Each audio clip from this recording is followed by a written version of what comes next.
कलको पानी खानु भनेको त ठुलो चिज हो त्यो बेला। त्यही भ्यागुता उफ्रिँदै गरेको, गडौला नाच्दै गरेको, हिँड्दै गरेको इनारको पानी खाएर हुर्केको मान्छे। हाम्रो आज 3 नम्बर वार्डमा त खानेपानीको कल पनि त्यति बेला खोइ के कारणले हो त्यो पानी नै गाड्न सकिँदैन थियो, कल पाइपै तल जाँदैन थियो। अनि हामीले इनारकै पानी खान्थ्यौँ। अहिले सम्झिँदा लाग्छ त्यो इनारको पानी खाएर कसरी चाहिँ के भने हामी बाँचेछौँ। अहिले लाग्छ कम्तीमा 4000 भन्दा बढी उपभोक्ता अहिले नै भइसकेको र लगभग 7,000 जति यो ट्याङ्की के भने यो संस्थाको कारण रहेछ। निकै मेहनतपूर्व इतिहास पनि यो संस्थाले अघि आफ्नो प्रतिवेदन लेखेको मैले सुने। निकै ठुलो मेहनत, पूर्व समितिको अथक मेहनत र प्रयत्न र धेरैजनाको साथ सहयोगले वास्तवमा यो खानेपानीको आज यहाँ कम्तीमा शुभारम्भ भएछ, अगाडि बढ्दैछ र अगाडि अब बढ्छ नै। र यसमा हाम्रो राज्यले के घोषणा गरेको छ भने सन् 2030 सम्ममा, अहिले हामी 2025 मा छौँ, 30 सम्ममा राष्ट्रका जनताका न्यूनतम आवश्यकताहरू खानेपानी लगायत आवश्यकताहरू पुरा गर्न सक्छौँ भनेर दिगो विकासको लक्ष्य हामी हासिल गर्छौँ भनेर प्रतिबद्धता सञ्चारमा हामीले गरेका छौँ। र 2074 सालदेखि 2078 सालसम्म नेपालमा खानेपानी, सिँचाइ लगायतका पूर्वाधार विकासमा जुन खालको हामीले प्रगति गऱ्यौँ, जसका कारणले आउने 2083 सालको मङ्सिर 26 गते सम्भवतः नेपाल अल्प विकसित मुलुकबाट विकासशील मुलुकमा फड्को मार्दैछ, स्तर उन्नति हुँदैछ भनेपछि म सम्झिन्छु काला मगर भरौलबाट हिँडेर त्यो कान्छी चोक निक्लिँदाखेरिको त्यो पीडा, त्यहाँ काहीँ पुल थिएन, पिचको त पुरै छोडौँ, ग्राभेलको पुरै छोडौँ, कतै कतै काठे पुलहरू थिए।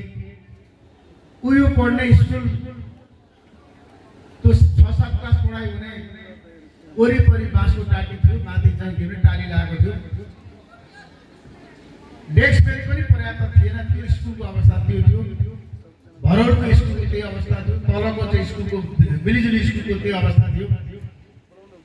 पक्की घर हेर्न हामी धरानै पुग्नु पर्थ्यो, बिजुलीको बल हेर्न हामीले धरान पुग्नु पर्थ्यो। त्यो दिनहरू 28, 30 को सालको मलाई याद आउँछ। आज हामी त्यो युगबाट यो युगमा कम्ती आइपुगेछौँ। आज कालो पत्र हेर्न धरान जानु पर्दैन, बिजुली हेर्न धरान जानु पर्दैन, खानेपानीको ट्याङ्की हेर्न धरान बिराटा जानु पर्दैन, बस कुदेको हेर्न पर कान्छी चोक जानु पर्दैन। सिटी र अटो त हाम्रो घरघरमा अहिले पुगेको छ, त्यहाँसम्म हामी फड्को मारेका छौँ। र अझै पनि हामीले दुनियाँको विकसित देशहरूको दाजुमा यो मुलुकमा पुग्न सकेको छैन, किनभने हाम्रो अर्थतन्त्र अहिले पनि विशाल ठुलो अर्थतन्त्र छैन। बजेट हो, हामी प्रदेशमा 28-29 अरबको बजेट हामीले वार्षिक बजेट बनाउँछौँ। अहिले पनि हाम्रो अर्थतन्त्र ठुलो नभएको हुनाले, राजस्व त्यो अनुसारको नउठ्ने हुनाले राज्यले कतिपय चिजहरू चाहेको, गर्न खोजेको चिजहरू अहिले पनि पुरा गर्न सकेका छैनौँ। तर त्यो युगबाट यो युगमा आइपुग्दाखेरि स्वर्गमा आए जस्तो चाहिँ मैले यसो सम्झिँदा त्यो यहाँ बसेर यसो 28, 29, 30, 31 सालतिरको स्कुल सम्झने, बाटा सम्झने, खानेपानी सम्झने, स्वास्थ्यमा त ज्वरो आयो अब झाडा पखाला लाग्यो भने त्यहाँ चक्करघट्टीमा त्यो रेल बनाउँदाखेरि रेलवे त पछि हट्यो, त्यहाँ इन्डियनहरूको कम्पनी त हट्यो। तर एउटा खुइले डाक्टर भन्ने एउटा कम्पाउन्डर पढेको हो कि थाहा छैन, थाहा हो कि थाहा छैन, त्यसलाई भेट्नु भनेको भगवान् भेट्नु जस्तो। साइकल चढेर कहिले प्रकाश पुग्या हुन्थ्यो, कहिले बदल्नु पुग्या हुन्थ्यो, कहिले चत्रा पुग्या हुन्थ्यो। 3 दिन खोज्दा पनि भेटिन्थ्यो त यहाँ मान्छे झाडा पखाले फटाफट। मेरो आँखा अगाडि खासै राजधानी गाउँमा र चौधरी गाउँमा, माझी गाउँ झाडा पखाला लागेर मान्छे फटाफट मेरो अगाडि मरेको मैले देखेको छु। किन खुइले डाक्टर भेटिँदैन त्यही। आज त कम्तीमा पालिका अस्पताल, सानो भए पनि अस्पताल छ, वार्डमा स्वास्थ्य चौकीहरू छ। स्वास्थ्य चौकी नै नभए पनि अब अयमा पढेका, हेल्थ एसिस्ट पढेका मान्छेहरू पर्याप्त अब गाउँघरमा पाइन्छन्। अहिले ज्वरो आएर टाइफाइड भएर झाडा पखाला लागेर मरिहाल्नु पर्ने स्थिति अन्त भएको छ।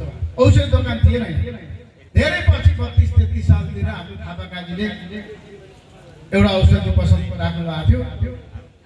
पछि त अर्को एउटा औषधि त्यो युगबाट हामी युगमा आएछौँ। भन्नुको मतलब हिजोको भरोड, हिजोको कालाबजार आज परिवर्तन भएर यो ठाउँमा आयो। यो हाम्रो लागि खुसीको कुरा हो। यद्यपि हाम्रो अगाडि अझै चुनौती छन्, समस्या छन्, प्रयत्न भइरहेको छ। हाम्रो देशले लामो पञ्चायती कालराती भोग्यौँ, त्यति बेला विकास होइन, राजनीतिक कुरा मुख्य थियो। 47-48 सालमा त्यो राजाको पञ्चायती व्यवस्था ढल्यो, बहुदल आयो। अलिकति अगाडि के बढ्न खोजेको थियो। 52 सालदेखि फेरि माओवादी पार्टीले जनयुद्ध सुरु गरेपछि 10 वर्ष मुलुक त्यहाँ बस्यो। त्यो 10 वर्ष जनयुद्धलाई सम्पूर्ण रूपमा शान्ति प्रक्रियामा ल्याउने, लडाकुहरूलाई व्यवस्थापन गर्न त्यसलाई अरू 10 वर्ष लाग्यो। त्यहाँ हामी मुलुक फस्यो। 72 सालमा संविधान जारी भइसकेपछि बल्ल देशले अब हामी अरू कुरा होइन, मुलुकको समृद्धि विकास लाग्नुपर्छ भन्दा भन्दै अस्ति भदौ र 23 र 24 गते जे भयो झन्डै 1 खरबको सङ्घीय सरकारको हिसाबले मात्र 1 खरबको राष्ट्रको सम्पत्ति स्वाद। अब त्यसलाई फेरि बनाउनु छ र 1 खरब थप चाहिन्छ। हामी कहाँ करिब 85 करोड रुपियाँ प्रदेशमा खतम भयो। देशभरिका स्थानीय तहको कुरा गर्ने हो भने